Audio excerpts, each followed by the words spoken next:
ಸ್ನೇಹಿತರೆ, ಇಲ್ಲಿ ನೋಡಿ, Kanakapura main road Doddakalsandra metro station. Doddakalsandra metro station ಹತ್ರ ಹಂಗೆ ಬನ್ನಿ, ನಿಮ್ಗೊಂದು ವಿಸ್ಮಯ ತೋರಿಸ್ತೀನಿ ನಾನು. ಇಲ್ಲಿ ನೋಡಿ, ಈ ಪಕ್ಕದಲ್ಲಿ ಮಂತ್ರಿ ಸೆರೆನಿಟಿ ಅನ್ನೋ ಅಪಾರ್ಟ್ಮೆಂಟ್ ಇದೆ. ಈ ರೋಡು ಬಹಳ ತುಂಬಾ ವರ್ಷಗಳಿಂದ ಹದಗೆಟ್ಟೋಗಿದೆ ಇಲ್ಲಿ. ಬಟ್ ಏನಪ್ಪಾ ಅಂತಂದ್ರೆ, ಈ ಮಳೆ ಬಂದಾಗ ಇಲ್ಲಿ ನೋಡಿ ಹಳ್ಳ ಗುಂಡಿಗಳು ಕಾಣಲ್ಲ, ಸಿಕ್ಕಾಪಟ್ಟೆ ಹಳ್ಳ ಗುಂಡಿ ಇದೆ. ಈ ವಿಚಾರಕ್ಕೆ ನಾವು ಯಾರಿಗೂ ಧನ್ಯವಾದ ಹೇಳಬೇಕು ಅಂದ್ರೆ BBMP ಅವರು ಧನ್ಯವಾದ ಹೇಳಬೇಕು. ಎಷ್ಟು ಸಾರಿ ಕಂಪ್ಲೇಂಟ್ ಮಾಡಿದ್ರು ಇದ್ರ ಬಗ್ಗೆ ಕೇರೇ ಮಾಡಲ್ಲ ಅವರು. ಅಲ್ಲಿ ನೋಡಿ ಗಾಡಿಗಳಲ್ಲಿ ಹೆಂಗ್ ಬರ್ತಾ ಇದೆ ಅಂತ. ಆ ಆಟೋಗಳು ನೋಡಿ, ಹಳ್ಳ ಗುಂಡಿ ಕಾಣಲ್ಲ, ನೀರು ತುಂಬಿಕೊಂಡ್ರೆ. ಅವ್ರು ಎಷ್ಟು ಸರಿ ಕಂಪ್ಲೇಂಟ್ ಮಾಡಿದ್ರು ಪಾಪ ಅಪಾರ್ಟ್ಮೆಂಟ್ ಅವ್ರಿಗೆಲ್ಲ ತುಂಬಾ ಜನ ಕೇಳಿದೀವಿ ನಾವು.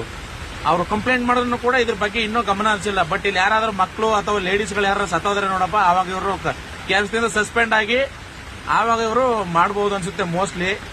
ನೋಡೋಣ, ಇನ್ನೂ ಕಾದ್ ನೋಡೋಣ. ನೋಡಿ ಹೇಗ್ ಆಗ್ತಾ ಇದೆ ಅಂತ ಅಂದ್ಬಿಟ್ಟು. ಮಂತ್ರಿ ಸೆರೆನಿಟಿ ಅಪಾರ್ಟ್ಮೆಂಟ್ ಮತ್ತೆ ಇಸ್ಕಾನ್ಗೆ ಹೋಗೋ ದಾರಿ ಇದು. ಇಸ್ಕಾನ್ ಟೆಂಪಲ್ಗೆ ಹೋಗೋ ದಾರಿ ಇಲ್ಲಿಂದ 1 ಕಿಲೋಮೀಟರ್ ಇದೆ ಇಸ್ಕಾನ್ ಟೆಂಪಲ್.